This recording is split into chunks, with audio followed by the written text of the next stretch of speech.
성부 하나님이 이 세상을 창조하실 때 무엇으로 창조하셨습니까? 말씀으로 창조하셨거든요. 성자 예수님께서 병든 자를 고치실 때 무엇으로 고치셨습니까? 말씀으로 고치셨거든요. 예수님께서 하나님 나라를 진리를 가르치시고 복음을 전파하실 때도 무엇으로 하셨습니까? 말씀으로 하셨거든요. 성령 하나님도 예수 믿는 자들이 이제 하나님과 예수님과 교통하려고 할 때 무엇으로 합니까? 말씀으로 하시거든요. 하나님을 드러내는 일을 무엇으로 하느냐? 진리의 말씀으로 하시거든요. 그러므로 성부, 성자, 성령 하나님을 믿는 그리스도인들은 하나님에 대해서 말할 때, 예수님에 대해서 말할 때 어떻게 말해야 되느냐? 경우에 합당한 말은 아로새긴 은쟁반의 금사가다 하는 것처럼 합당하게 하나님께 말을 할 때 우리의 인생은 은쟁반의 금사와 같은 복과 은혜를 누릴 수 있다 하는 것입니다. 오늘 저는 예수님을 감동시켰던 한 여인의 말과 태도를 통해서 도대체 어떻게 말을 했길래 주님으로부터 은혜를 받고 복을 받을 수 있었을까 하는 것들을 살펴보면서 여러분과 함께 은혜를 나누고자 합니다. 먼저 예수님을 감동시킨 오늘 본문에 나오는 여인은 어떤 여인인가 하는 것부터 살펴보겠습니다. 이 여인은 이스라엘 여인이 아니라 외국 땅에 살고 있는 이방 땅 외국 여인, 이방 여인이었습니다. 본문 24절을 한번 보세요. 예수께서 일어나사 거기를 떠나 예루살렘을 이스라엘 땅을 떠났다는 겁니다. 두로 지방으로 가시니, 예수님께서 이스라엘 땅을 벗어나서 외국 땅 두로에 가신 겁니다. 두로는 우리가 잘 알듯이 최초로 알파벳을 사용한 페니키아라고 하는 도시의 항구 도시고, 오늘날에는 레바논이라고 불리는 나라입니다. 두로는 알파벳과 같은 좋은 것을 세상에 다 전한 것만이 아니라 나쁜 것도 전했어요. 우리가 잘 아는 바알 신앙을 전했던 겁니다. 과거에 보면 아합 왕이라고 하는 이스라엘의 왕이 있었는데, 이 왕이 누구랑 결혼을 하느냐? 바로 두로의 공주 이세벨과 결혼을 하게 됩니다.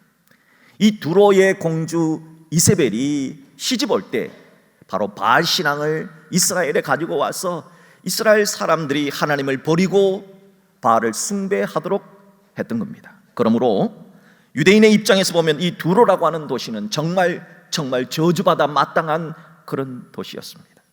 그런 이방 땅 두로에 예수님이 직접 찾아가셨다는 겁니다.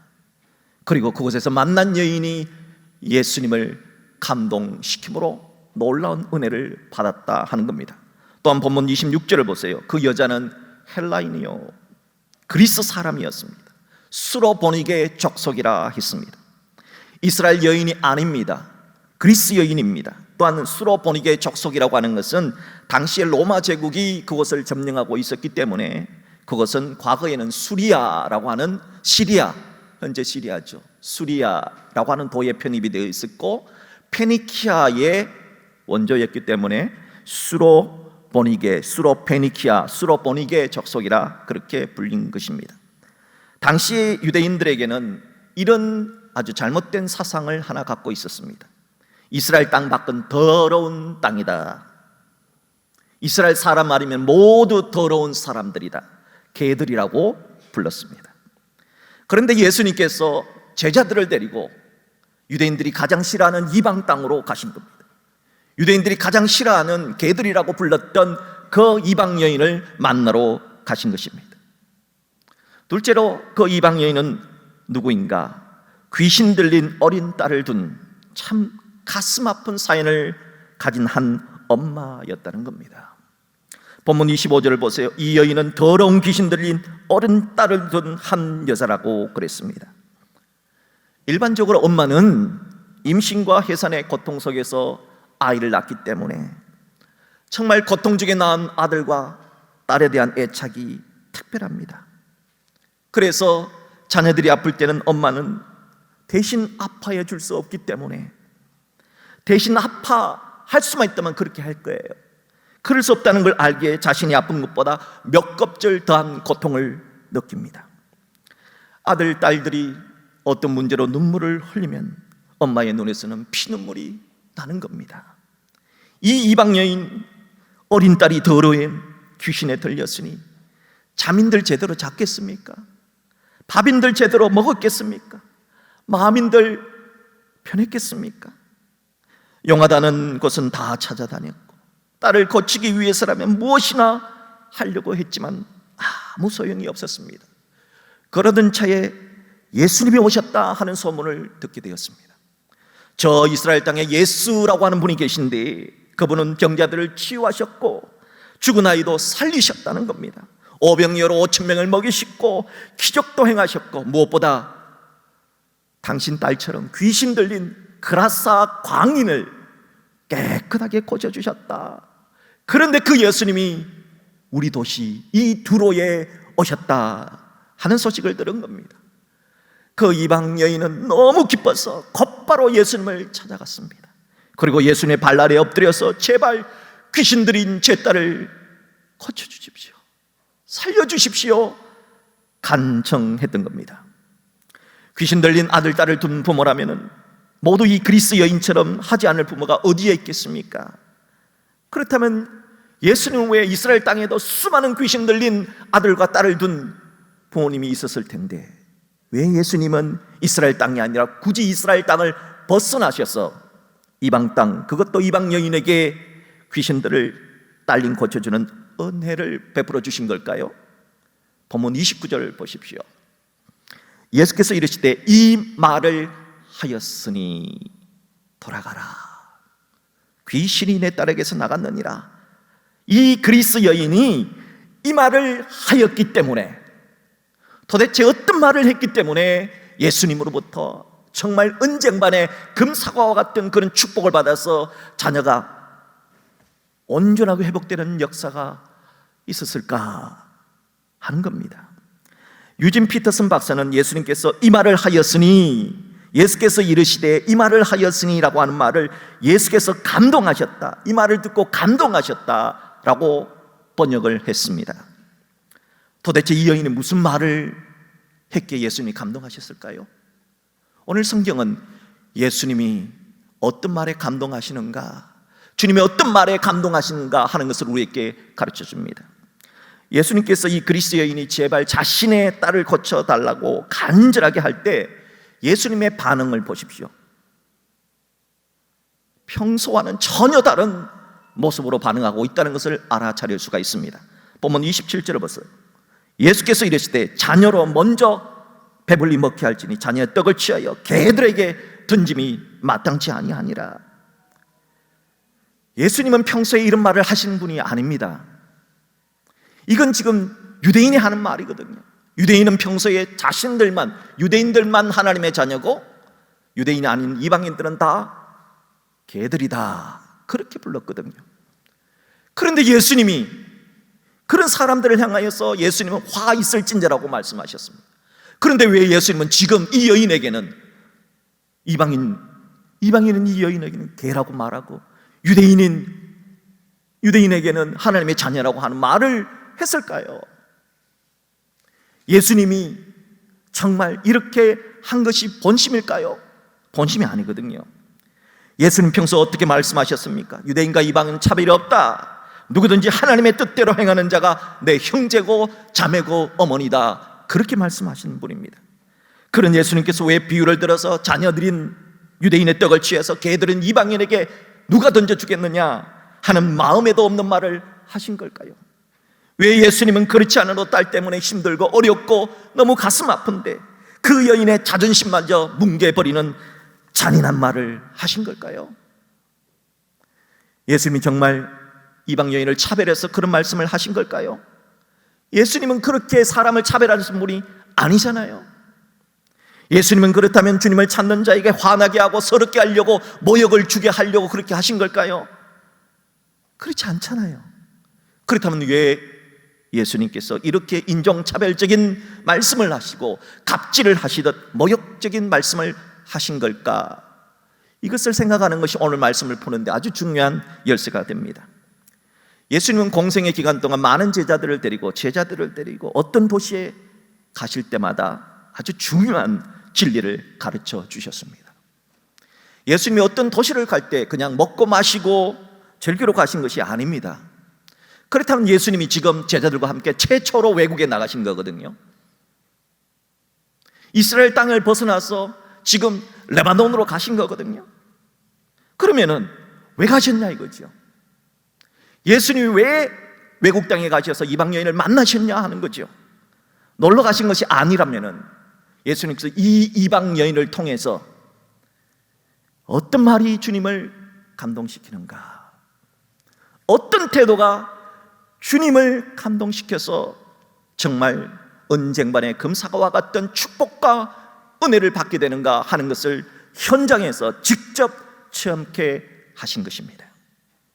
그러므로 예수님께서 그 여인에게 하신 말씀은 의도적인 하나의 테스트, 시험이다 이렇게 보는 겁니다. 자, 그 여인이 어떤 말로 주님을 감동시켰는가? 본문 28절을 보십시오. 여자가 대답하여 이르되 주여 얼쏘이다마는 상아리 개들도 아이들이 먹던 부스러기를 먹나이다. 이 여인의 말 속에 세 가지 요소 때문에 예수님을 감동시켰던 겁니다. 첫째, 이 이방 여인은 예수님이 누구신지를 분명히 알고 주여라고 고백했기에 예수님이 감동하신 겁니다. 예수의 제자들은 처음부터 예수님을 주님이라고 부르지 않았어요. 예수님의 제자들은 처음에 예수님을 선생님이라고 랍비라고 불렀습니다. 그러다가 예수님이 병을 고치고 귀신을 쫓아내고 죽은 자를 살리고 기적을 행하자 그것을 보고서, 결과를 보고서 예수님을 주여라고 부릅니다. 결과를 보고 믿는 것은 누구든지 할 수 있는 믿음이지요. 그러나 이 이방 여인은 처음부터 예수님을 향하여 주여라고 불렀다는 사실입니다. 예수님이 자녀와 개의 비유를 들어서 말했을 때 얼마나 기분이 상했겠습니까? 얼마나 자존심의 스크래치가 났겠습니까? 그래도 여전히 기분이 나빠도 예수님을 주여라고 고백했습니다. 제자들은 어땠습니까? 기적을 볼 때는 주님이라고 말했지만 예수님이 십자가에 못 박히실 때, 예수님이 잡혔을 때 제자들이 뭐라고 말했습니까? 나는 저런 사람 모른다고 예수님을 향해서, 선생님도 아니고 나는 저런 사람 모른다고 했습니다. 그러나 이방인이라고 비웃었던 이 여인은 기분이 나빠도, 자존심이 상해도, 모욕을 당해도 예수님을 주님으로 고백함으로 예수님이 감동하신 겁니다. 사랑하는 여러분,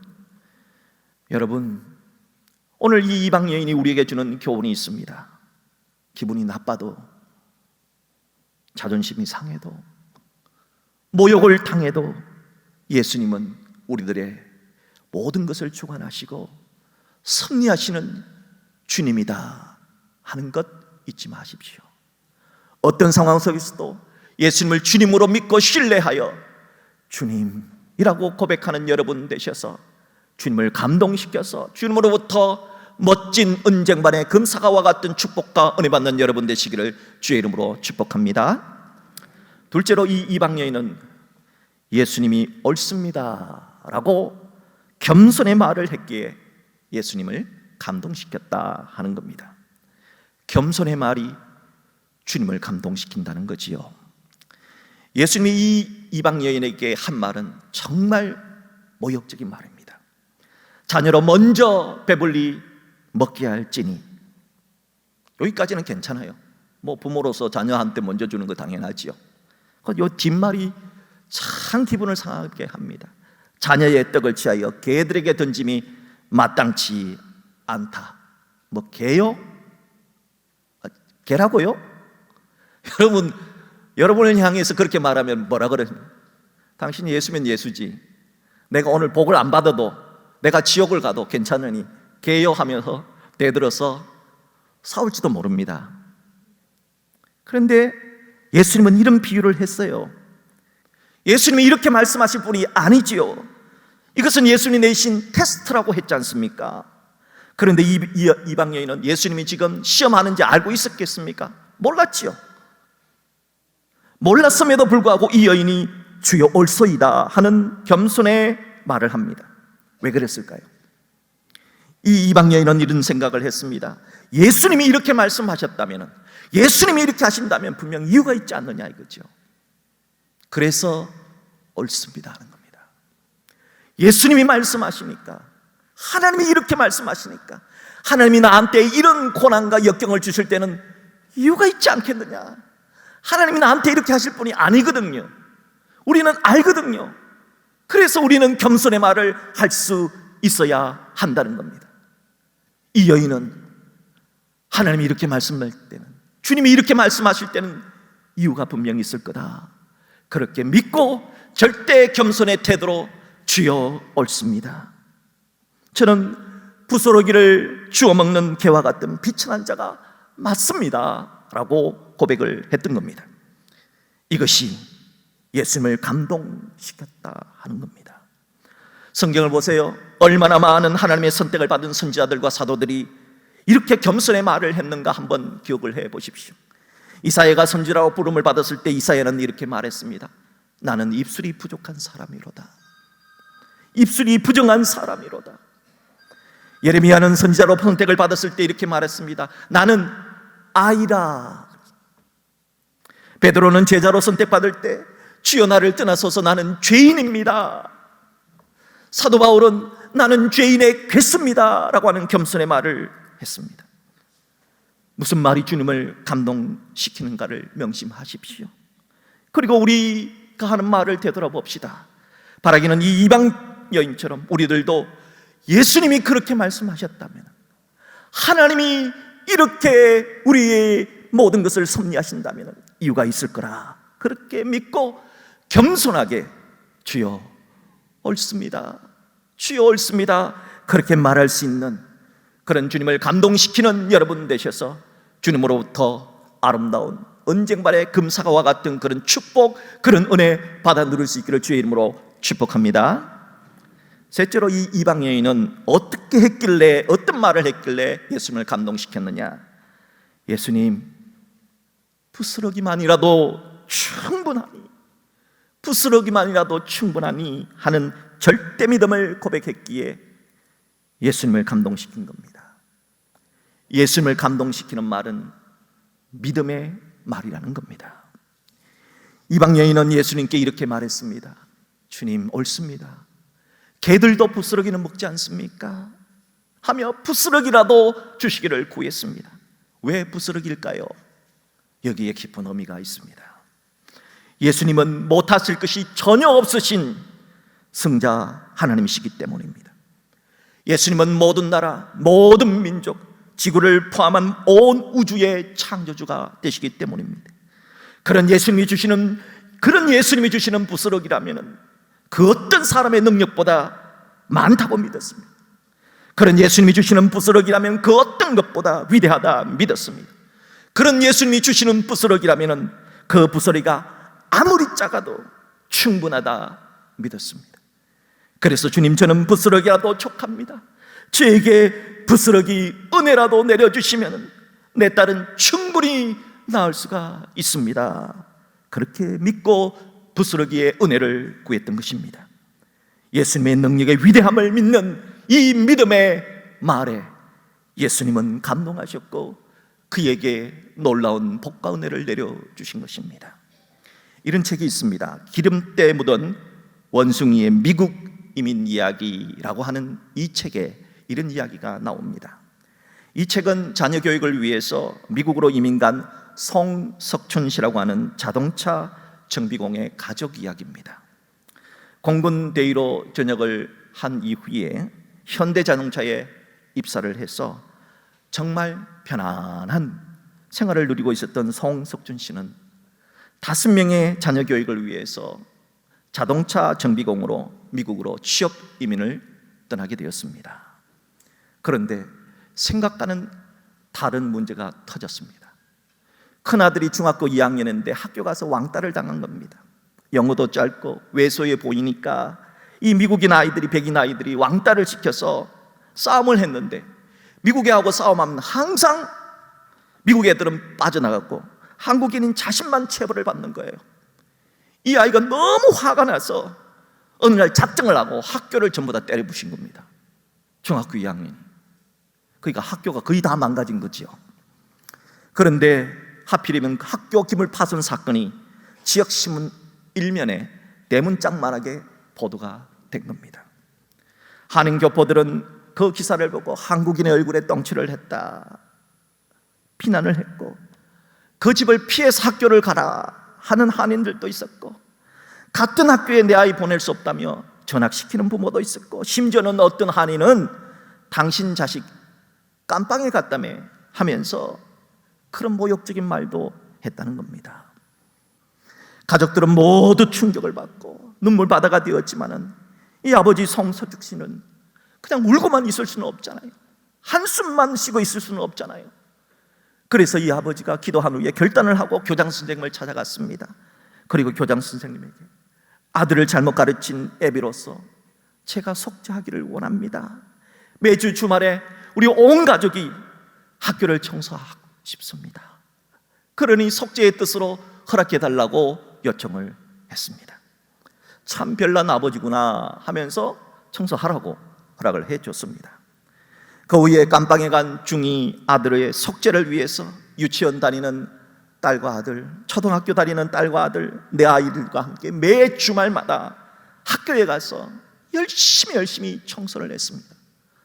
학교가 그걸 보고 감동한 겁니다, 학교 측이. 그래서 AP통신의 기자에게 이 사실을 전해서 우리 학교 아버라고 아주 희한한 사람이 있다고, 자신의 아들의 죄를 위해서 온 가족이 청소하는 일이 있다고, 이 이야기가 미국 전체 신문에 기사가 된 겁니다. 기자가 쓴 기사의 제목은 이렇습니다. 가족의 명예와 아들을 위해 부모는 모른 채 하지 않았다 하는 기사였습니다. 신문에는 이런 인터뷰가 쓰였습니다. 이 송 씨의 인터뷰인데요. 내 아들이 죄를 지었으면 내가 죄를 지은 거다. 내 아들이 저지른 행위에 대한 변상은 물론 어떤 일이든 하겠다. 청소 이거 아무것도 아니다, 더한 것도 하겠다 하는 내용이 실렸습니다. 이 기사가 나간 후에 급반전이 이루어집니다. 아들이 다니는 학교에 수백 통의 편지가 날아들었습니다. 선처해달라는 편지였습니다. 변호사비로 쓰라고 5불, 10불, 20불, 어떤 사람들은 수표를 보내오기도 했습니다. 또한 미국의 신문사들은 미국인 부모들도 이 한국 아버지를 본받아야 된다 하는 논지의 기사와 논평을 쏟아냈습니다. 그리고 며칠 후에 법정에서 송석준 씨의 아들을 방면한다는 소식과 함께 교육청에서도 정상 참작하여서 다른 학교로 전학할 수 있도록 도와주겠다 하는 서신이 보내져 왔습니다. 사랑하는 여러분, 사고친 아들의 죄를 대신 지고 비난과 조롱 속에서 눈물 흘리며 청소했던 이 희생적인 한 아버지의 이야기에서 여러분 무엇을 느끼십니까? 그리고 오늘 아픈 딸이 고침받은 은혜와 복을 누린 이 이방 여인의 사건을 통해서 여러분은 무엇을 느끼십니까? 본문 29절의 말씀을 보실까요? 예수께서 이르시되 이 말을 하였으니, 이 이방 여인이 어떤 말을 했습니까? 겸손의 말, 믿음의 말을 하지 않았습니까? 돌아가라, 귀신이 내 딸에게서 나갔느니라. 마침내 그토록 원하고 원했던 그 마음의 소원을 응답받았습니다. 사랑하는 여인 여러분, 오늘 하나님은 이 여인의 말을 통해서 오늘 우리에게도 이렇게 말하기를 원하십니다. 너희들도 언쟁반의 금사과와 같은 그런 축복을 받기를 원하느냐? 그러면 너희들의 말을 되돌아보고 겸손의 말을 하고 믿음의 말을 하라 하십니다. 사랑하는 여러분, 오늘 이 이방 여인처럼 우리의 입술이 주님의 은혜를 믿고 신뢰하며 그리하여 언쟁반의 금사과와 같은 주님의 복이 임하는 말, 겸손의 말, 절대 믿음의 말을 하는 여러분 되시기를 주의 이름으로 축복합니다.